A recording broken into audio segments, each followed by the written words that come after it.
everything you heard is, ridiculous. And the truth is that, I thought I was helping. I just learned that I had to shut my mouth and start listening and start learning, because I had more to learn than I had to teach in that moment. And so we would start doing, we showed up at the end of Cedar Street to do a little visioning about this triangle part, or this little sort of dead end that the creek makes, and there's this little triangle empty space.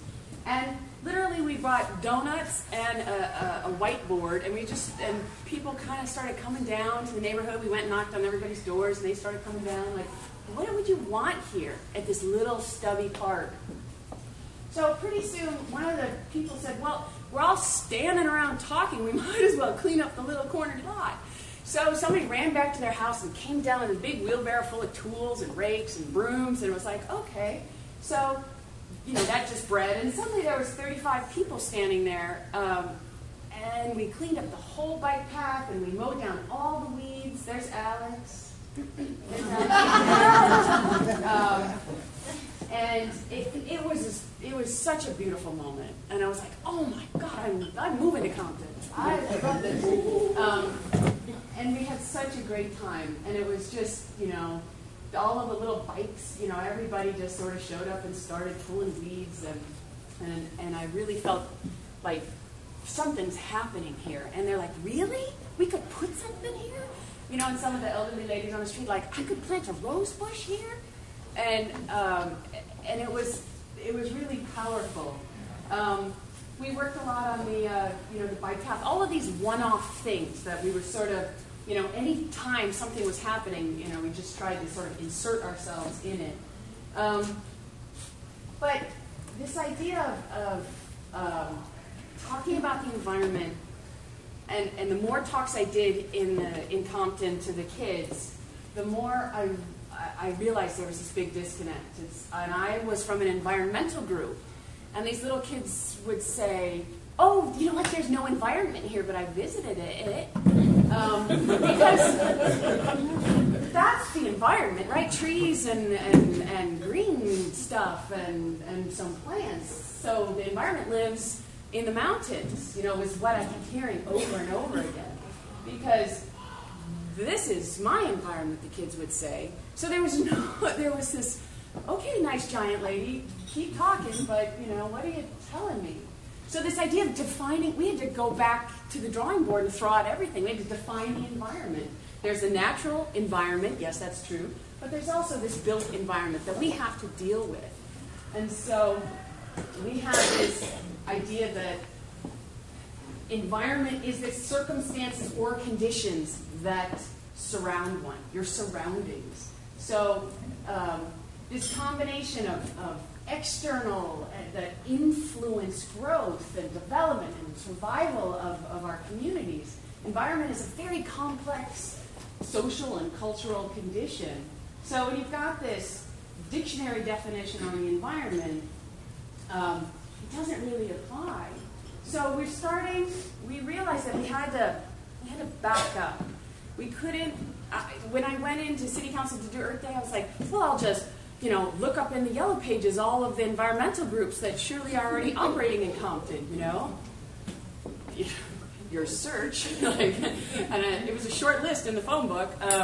So it was funny trying to look for partners and figure out how I was going to build this movement to take the creek back.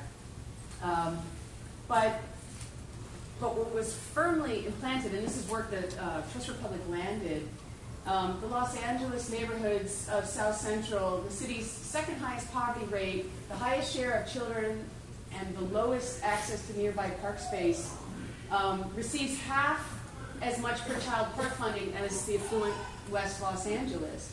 So if the community is 70% white, you have 32 acres of park space for 1,000 people. If you're a Latino, you have 1.5 acres of park space per 1,000 people, and an African American falls right in the middle. Not at all in the middle. So this disproportionate service, people with easy access to parks are 25% more likely to exercise regularly. Obesity in children is seen as the greatest threat to their longevity and productivity as adults. This is the rates of obesity in Los Angeles County.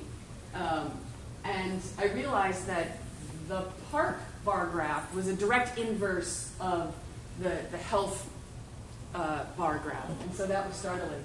And so today, I heard something that startled me, which was this whole conversation reduced to, do you want 200 jobs or do you want a park?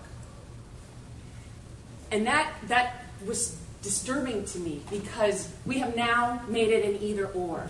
You do not get economic viability and community health, so pick right now, what do you want?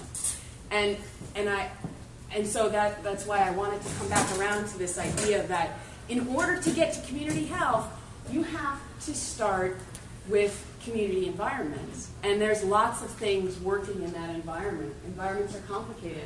So we've got all these community issues here that we as an organization were working with. I came barreling in ready to talk about this mysterious environment, and I learned about crime and gangs and blight and unemployment and health. And so there I was standing like, oh, water quality and, good air and happy land use and, there was a gap. There's a big gap here between what I was trying or thought I was delivering this message that I had been tasked with. Then I bumped into all the silos, right? Everybody does their thing. And I am, I was in a silo of all my own making. And then there's the CRA silo, and then the community planning silo, and then the city council silo.